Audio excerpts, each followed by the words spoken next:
빌립보서 3장 15절에서 21절까지의 말씀을 한 절씩 교독으로 받들어 봉독하겠습니다. 이는 살아계신 하나님의 말씀입니다. 15절 말씀을 제가 먼저 읽겠습니다.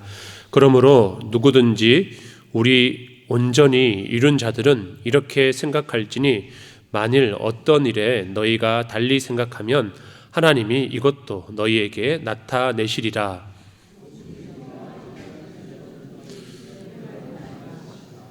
형제들아, 너희는 함께 나를 본받으라.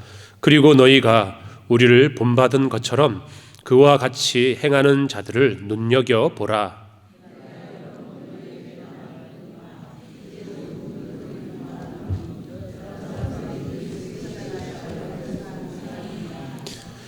그들의 마침은 멸망이요 그들의 신은 배요 그 영광은 그들의 부끄러움에 있고 땅의 일을 생각하는 자라.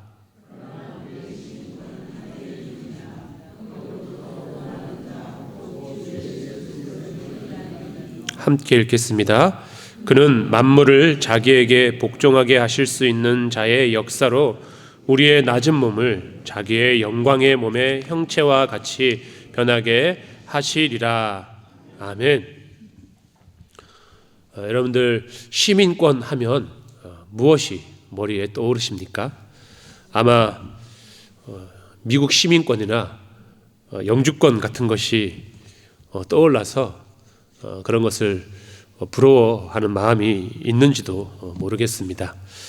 사도 바울이 이 편지를 쓰는 당시 빌립보라고 하는 도시는 소로마라고 불릴 정도로 아주 좋은 도시였고 로마 시민권자들이 아주 많이 모여서 살고 있는 곳이었습니다. 그래서 그 도시에 살고 있던 많은 사람들은 자신이 로마 시민이라고 하는 것에 대한 자부심을 가지고 있었습니다. 당시 로마 시민권자는 몇 가지 특혜들이 있었는데요. 첫 번째는 세금 면제 혜택을 받았고요. 태형을 당하지 않았습니다. 태형은 때리는 것 말하죠. 똑같은 죄를 저질렀는데 로마 시민권이 아닌 사람은 매를 맞는데 로마 시민권자는 함부로 때릴 수가 없었습니다. 그리고 로마 시민권자가 어떤 억울한 일을 당하여서 분쟁이 생겼을 때 그가 원하고 주장을 하면 직접 황제에게 재판을 받을 수 있는 권리까지 가지고 있었습니다. 그러니 로마 시민권자냐 아니냐라고 하는 이 신분의 차이는 매우 컸습니다. 빌립보 사람들은 로마에서 비록 멀리 떨어져 살고 있었지만 그들은 로마의 법을 따르고 있는 사회 가운데 살고 있었고 로마의 옷을 입으며 그들의 문화를 가지고 있었고 로마 시민이라고 하는 정체성을 가지고 살았습니다. 그런데 오늘 바울이 빌립보 성도들에게 우리의 이 자랑스럽게 여겼던 그 시민권보다 더 중요한 정체성이 있으니 그것은 바로 우리의 시민권은 하늘에 있다라고 선포합니다. 이 말씀은 단순히 우리가 이 땅에서 삶이 끝나고 죽으면 천국에 간다라고 하는 위로가 아닙니다. 지금 이 땅에서 지금 우리 현실을 살아가고 있는 이곳에서 우리가 과연 어떤 정체성을 가지고 살아가야 하는지에 대한 그런 물음과 말씀입니다. 오늘 말씀을 통하여서 우리가 하나님 나라의 백성이고 천국의 시민권자라면 우리가 이 땅에서 과연 어떻게 살아가는 것이 시민권자다운 삶의 모습인지 오늘 말씀을 기초로 해서 나누도록 하겠습니다. 첫 번째로 성숙한 자들이 걷는 법에 대해서 나누겠습니다. 15절과 16절 말씀을 함께 읽겠습니다. 그러므로 누구든지 우리 온전히 이룬 자들은 이렇게 생각할지니 만일 어떤 일에 너희가 달리 생각하면 하나님이 이것도 너희에게 나타내시리라. 오직 우리가 어디까지 이르렀는지 그대로 행할 것이라. 아멘. 사도 바울은 말씀에서 온전히 이룬 자들이라고 하는 표현을 씁니다. 여기서 온전함은 결백이 없는 완전한 상태를 의미하는 것이 아닙니다. 목표를 향해 계속해서 성장하고 있는 것을 의미합니다. 우리가 예수님을 믿었기 때문에 하나님 나라에 들어갈 수 있는 구원의 자격을 얻게 되었습니다. 그런데 여러분들 이것으로 끝나나요? 그렇지 않습니다. 이것은 우리에게 시민권이라는 것이 주어진 것이고 우리는 하나님 나라에 들어가기 위하여서 성숙을 향해 나아가야 한다라고 하는 것입니다. 하늘 시민권자다운 영적인 성숙함을 갖추어야 한다라고 사도 바울은 주장합니다. 성숙한 신앙인은 나는 이제 다 알았다, 이전 나는 다 완성됐다라고 말하지 않습니다. 오히려 아직 여전히 나는 부족하기 때문에 오늘도 주님을 붙잡고 살아간다라고 고백하는 사람이 진짜 성숙한 사람입니다. 하나님 나라의 시민권자는 나를 지금 현재 그 자리에 그냥 가만히 내버려 두지 않고 계속해서 하나님을 닮아가기 위해서 자신의 삶을 통하여서 훈련하고 연단하며 하나님의 백성답게 살아가려고 애쓰는 사람이죠. 우리가 신앙생활을 하다 보면 알게 모르게 우리의 마음 은연한 가운데 이 정도면 됐지, 예배 출석도 잘하고 봉사도 하고 직분도 가지고 있으면 이 정도는 됐지라고 하는 그 상태에 머물려고 하는 그런 안일함이 우리 가운데 자리 잡게 되어 됩니다. 하지만 우리의 성숙은 우리가 업적을 이루는 것이 아니라 하나님 나라에 들어갈 때까지 우리에게 주신 귀한 사명을 붙들고 예수님을 닮아가는 모든 전 인생이 바로 하나님께서 우리에게 요구하시는 성숙의 모습입니다. 바울은 15절 중반에서 만일 어떤 일에 너희가 달리 생각하면 하나님이 이것도 너희에게 나타내시리라고 권면을 하고 있습니다. 공동체 안에는 늘 생각이 다른 이들이 있습니다. 내가 가진 생각과 상대방이 가진 생각이 다르고 남자와 여자가 다르고 세대가 다르고, 근데 이것을 틀렸다라고 하면 안 된다라고 하는 것이죠. 성숙하지 못한 사람은 내 생각과 다르면 자꾸 상대방이 틀렸다라고 하고 정죄하고 갈등을 빚게 됩니다. 그거 아니야 그렇게 하면 안 돼 라고 하는 것이죠. 여러분들, 제가 여러 번 강조드리지만 진리에 관한 것이 아니라면 우리가 연약한 자들을 위하여서 때로는 내가 이미 경험한 바로 인하여서 알고 있고 이게 바르고 이게 좋은 것을 알고 있음에도 불구하고 양보해 주고 인정해 줄 수 아는 것이 성숙한 사람의 모습이다라고 하는 것이죠. 내가 설득하려 하지 않고 하나님께서 깨닫게 하실 시간을 기다려 주는 것입니다. 오늘 이제 어린이 주일이니까 교회 학교 사역을 하면 이 아이들의 어리석음이 너무나도 잘 보여요. 생각하고 판단하고 행동하는 것이 자기는 멋지다고 생각하고 옳다고 생각하지만 아무리 봐도 어리석어요.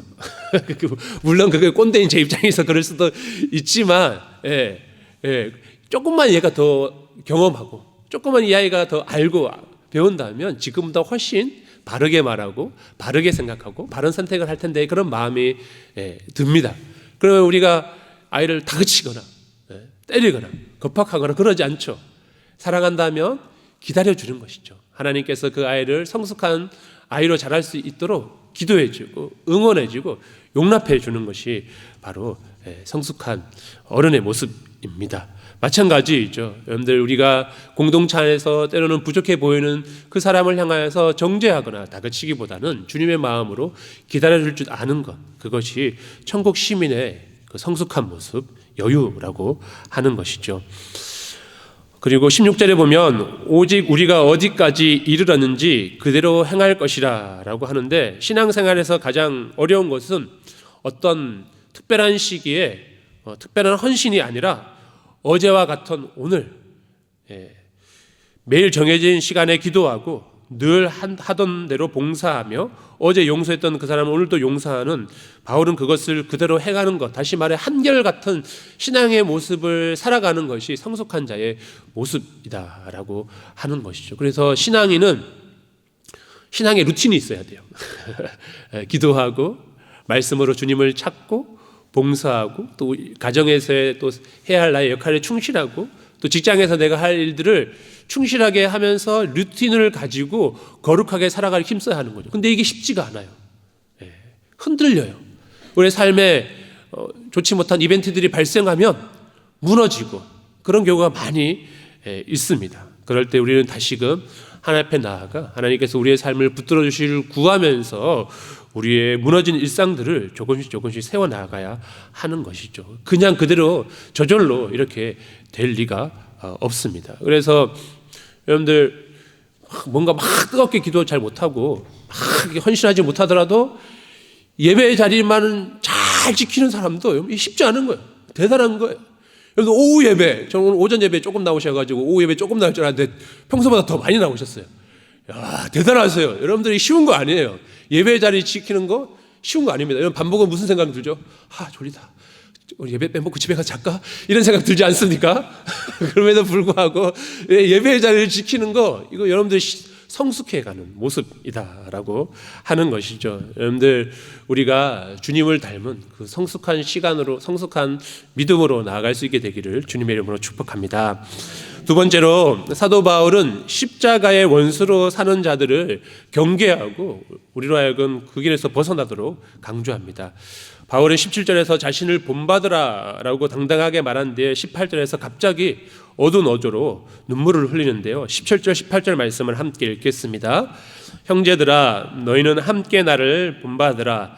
그리고 너희가 우리를 본받은 것처럼 그와 같이 행하는 자들을 눈여겨보라. 내가 여러 번 너희에게 말하였거니와 이제도 눈물을 흘리며 말하노니 여러 사람들이 그리스도의 십자가의 원수로 행하느니라. 아멘. 사도 바울이 아주 마음이 강한 사람이었습니다. 그가 사명을 위하여서 자기 목숨도 아끼지 않고 열정적으로 사역하는 사람이었기 때문에 그리고 늘 기뻐하라고 권면합니다. 늘 주님 안에서 항상 기뻐하고 즐거워하라고 말하는 그가 눈물을 흘리는 장면이 많지가 않습니다. 그런데 오늘 눈물을 흘리며 말한다라고 간절하게 말하고 있는데요. 빌립보 교회가 당하는 그런 박해와 로마 군대 때문일까요? 그가 감옥에 있는 자신의 그 처량함 때문에 눈물을 흘린 것일까요? 그렇지 않습니다. 그를 울게 했던 것은 바로 입으로는 예수님을 말하고 교회를 말하고 하나님을 말하지만 삶으로는 십자가의 원수로 살아가는 사람들 때문이었습니다. 사도 바울의 가장 큰 소망은 땅끝까지 복음을 전하는 것, 모든 열방이 주님께로 돌아오고 모두가 예수님을 아는 그것이었는데 그 길을 가장 가로막는 것은 뭐냐면 그리스도인들의 일탈과 그리스도인들의 잘못된 언행과 행실이었다라고 하는 것이죠. 그는 멀리에 있는 불신자가 아니라 바로 우리 곁에 혹은 우리 안에 숨어있는 세속적인 그리스도인들을 향하여서 그들은 십자가의 원수로 행한다라고 다그칩니다. 바울이 눈물로 고발하는 십자가의 원수들의 특징에는 세 가지가 있는데 우리 19절에 그렇게 잘 기록이 되어 있습니다. 우리 19절 말씀도 다시 읽어보겠습니다.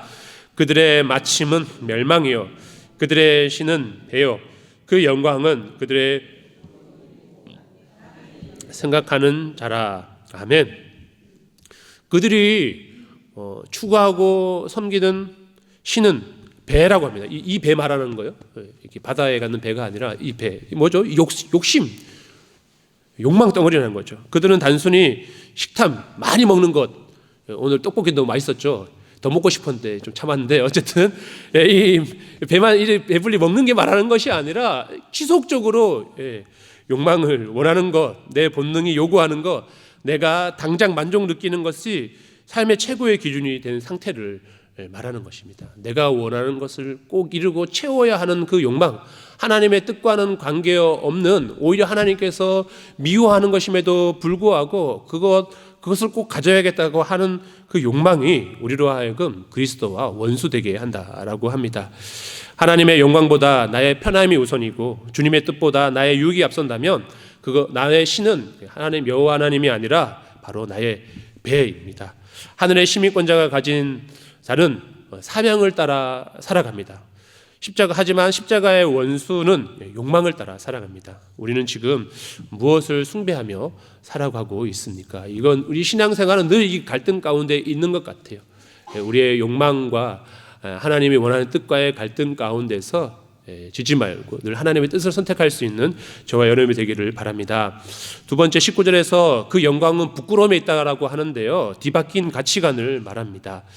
그들은 남들에게 자랑하는 것들이 사실은 하나님 앞에서 부끄러운 일들입니다. 세상에서는 얼마나 높은 자리에 올랐는지, 얼마나 많은 것을 소유했는지, 남들을 어떻게 이겼는지 그것을 남들보다 더 높이 올라가고 더 많이 가지고 더 많이 성취한 것을 영광으로 자랑으로 여깁니다. 그런데 하늘의 시민권자는 십자가의 복음은 낮아짐이 영광이고 섬김이 승리이며 죽어짐이 사는 것이라고 말합니다. 영광과 부끄러움의 기준이 뒤바뀐 인생은 결국 모래 위에 성을 쌓는 것과 같습니다. 우리 활빈교회는 제가 대신방을 하고 기도 제목을 나누면 큰 감동이 와요. 우리 집사님께서 정말 하나님 뜻대로 이 가정에 정말 하나님 뜻대로 살아가려고 몸부림치는구나라고 하는 것을 많이 발견하고 참 감동이 오고, 여러분들의 가정을 위해서, 여러분들이 이렇게 꿈꾸는 기도 제목을 위해서 열심히 같이 기도해야 되겠다, 그런 마음이 들어요. 근데 예전에 제가 지난주에 우리 교회 오셨던 분들 말고 예전에 사역하셨던 분들 중에서는 이 가정에서 기도 제목을 나누면 자기가 아파트가 몇 개 있는데 이 아파트가 시세보다 많이 팔리게 해달라고 저한테 기도 제목을 내놓아요. 그래서 같이 축복해 주기로 갔으니까 기도하겠습니다 하지만 제 마음이 씁쓸해요. 한 사람이 많은 주택을 소유해서 무슨 목적이죠? 그 목적이 뭐예요? 결국은 더 많은 돈을 남기고 누군가 그것 때문에 피해 받잖아요. 그럼에도 불구하고 자신의 배를 불리겠다라고 하는 그것이 만약 신앙인 양 그것을 저에게 기도 제목을 내놓을 때 참 마음이 어렵습니다. 여러분들, 우리가 필요한 재산을 쌓지 말라고 하는 것이 아니에요. 열심히 일해서 여러분들 모두 다 부자 되기를 바랍니다. 그런데 그것 역시 거룩한 청지기로서의 우리가 이 땅에서의 부를 누려야지, 약한 자들, 소외된 자들이 피해를 당함에도 불구하고 그것을 추구해 나아간다라고 하는 것은 뒤바뀐 가치관이다라고 하는 거죠. 깊은 바다 밑바닥에 사는 심해어들은 엄청난 수압 속에서만 살 수 있도록 몸이 적응되어 있습니다. 그런데 이 물고기가 화려한 햇살이 비치는 그 화려한 물 위로, 수면 위로 떠오르게 되면 수압으로 인하여서 터져서 죽고 만다고 합니다. 세상의 가치관, 즉 땅의 수압만에만 맞춰진 인생은 하나님의 영광스러운 그 빛의 세계로 올라올 때 오히려 고통을 느낀다고 합니다. 기도가 답답하고 예배가 지루하며 헌신이 손해처럼 느껴집니다. 그것은 내 영혼이 땅의 수압에 길들여져 있기 때문에 십자가의 원수로 살고 있다라고 하는 위험한 신호다라고 하는 겁니다. 결국 이 모든 문제의 원인은 19절 말씀에 보니 땅의 일을 생각하기 때문입니다. 하나님 나라의 일을 생각하는 것이 아니라 땅의 것에 더 마음을 빼앗겼기 때문에 이렇게 사고방식이 바뀌게 됩니다. 우리가 하늘 시민권자라면서도 여전히 땅의 일만 몰두되어 산다면 그것은 하나님이 기뻐하시는 모습도 우리에게 보여주고자 하시는 삶의 모습도 아닙니다. 몸은 교회에 있지만 이곳에서 예배하고 있지만 혹시나 여러분들 마음이 온통 주식 그래프에 빠져 있다든지 부동산 시세에 마음이 뺏겨 있다든지 자녀의 세상적인 성공에만 고정되어 있지는 않은지 돌아보았으면 좋겠습니다. 그것보다 정말 하나님께서 우리에게 원하시는 그것이 무엇인지를 먼저 생각할 수 있는 주님의 거룩한 백성들이 되기를 간절히 소망합니다. 우리는 이 땅의 정착민이 아니에요. 우리는 하나님 나라의 시민으로서 이 땅의 나그네이고 거류민입니다. 여행객은 호텔방에 전등이 하나 나갔다라고 해서 집주인을 불러 대공사를 하지 않습니다. 잠시 머물다 갈 뿐입니다. 이 땅에 너무 많은 소망으로 마음을 빼앗기지 마시고 하나님 나라의 소망을 두고 하늘의 상급을 쌓을 수 있는 저와 여러분이 되기를 간절히 축복합니다. 마지막 우리의 시민권입니다. 앞서 바울은 땅의 일만 생각하며 십자가의 원수로 사는 자들을 경계하면서 20절에 우리 인생의 가장 위대한 반전이나 결론 말씀을 선포합니다. 20절 말씀을 함께 읽겠습니다. 그러나 우리의 시민권은 하늘에 있는지라 거기로부터 구원하는 자 곧 주 예수 그리스도를 기다리노니. 아멘. 우리의 시민권은 하늘에 있는지라. 여기서 이 시민권은 헬라어 뜻으로 단순히 거주 권한만 가지고 있는 사람이 아니라 국가 공동체의 일원으로서 누리는 모든 특권과 의무를 뜻합니다. 다시 말해 우리의 시민권이 하늘에 있다라고 하는 것은 하나님 나라의 백성이 가진 권한과 특권과 의무도 모두 다 가지고 있는 그런 하나님 나라의 시민이다라고 하는 것이죠. 우리는 비록 발을 이 땅에 딛고 살지만 우리를 보호하고 책임지시는 본국은 저 하늘나라라고 하는 사실입니다. 시민권의 가치는 위기 때 드러나게 됩니다. 타국에서 어려움을 당할 때 그 사람을 보호하는 것은 그의 능력이 아니라 그가 주머니에 넣고 있는 그런 여권, 국적이 바로 시민권의 가치가 드러나게 되죠. 이번에 이란에 전쟁이 터지게 됐을 때 거기서 살고 계시는 우리 국민 동포들께서 우리나라 국적 비행기가 와가지고 탁 태워가지고 탁 들어오면서 자부심을 느꼈지. 야, 우리 국력이 이만큼이다구나라고 하는 자부심을 느낍니다. 그리고 우리가 여행을 가보면 알겠지만 한국 여권은 웬만하면 특별한 검사 없이 웬만하면 다 통과됩니다. 제가 뭐 유럽 이런 데는 못 가봤지만 동남아는 그래요. 좋습니다. 사도행전을 보면 바울이 복음을 전하다가 매를 맞고 결발당한 위기에 처했을 때 그가 나는 로마 시민권자요 라고 말하자 천부장이 태도가 확 바뀌어요. 그가 시민권자에 대해서 함부로 대했다라고 하는 그 생각으로 인해서 그의 태도가 완전 바뀌게 됩니다. 함부로 하지 못하죠. 로마라는 거대한 제국이 바울 등 뒤에 있었기 때문에 바울이 로마 시민권자라고 하는 그 등 뒤에 로마라는 거대한 제국이 뒷받치고 있는 것이죠. 하물며 하늘 시민권자인 우리 뒤에는 누가 계십니까?